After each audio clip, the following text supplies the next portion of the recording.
శ్రీ రామకృష్ణ ప్రభ ఛానల్ను చూడండి, మాసపత్రికను చదవండి. మహాశయ, ఒక అబ్బాయి ఆత్మహత్య చేసుకున్నాడని విని భయమేస్తోంది.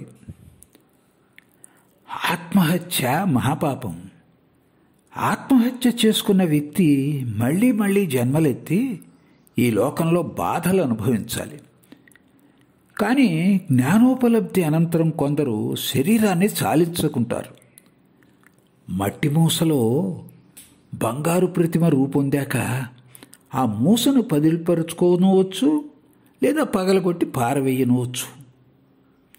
సంసారులు ఎంతగానో శోకతాపాలను అనుభవిస్తారు.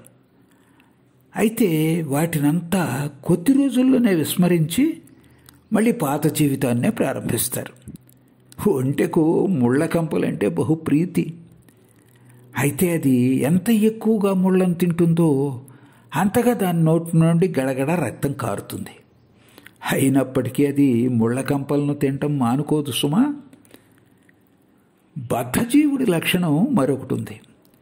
అతన్ని లౌకిక పరిసరాల నుండి తొలగించి ఆధ్యాత్మిక వాతావరణంలోకి ప్రవేశపెడితే అతడు క్రమేణా కృషించిపోతాడు. మురుగులో పెరిగే పురుగు అక్కడ నివసించడంలో ఆనందిస్తుంది, పుష్టిని అందుతుంది.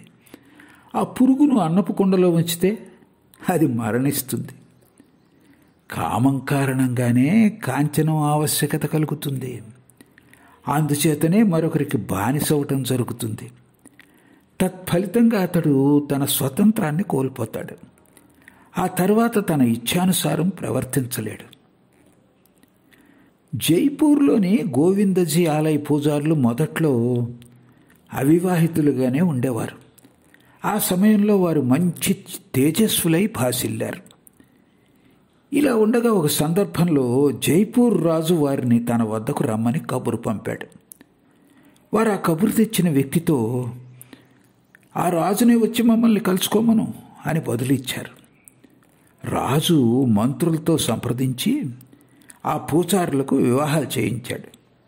ఆనాటి నుండి రాజు ఆ పూజారుల కోసం కబురు పంపవలసిన అగత్యం ఏర్పడలేదు. అప్పటి నుండి గృహ నిర్మాణం, పిల్లల అన్నప్రాసన, అక్షరాభ్యాసం, ఇలా ఏదో ఒక కార్యార్థం కోసం ధనం అవసరమై ఆ పూజారులు రాజభవనానికి సదా రాసాగారు.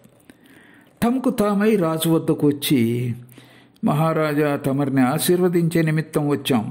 ఆలయంలో పూజించిన పుష్పాలు ఇవిగో, దయతో స్వీకరించండి అనేవారు.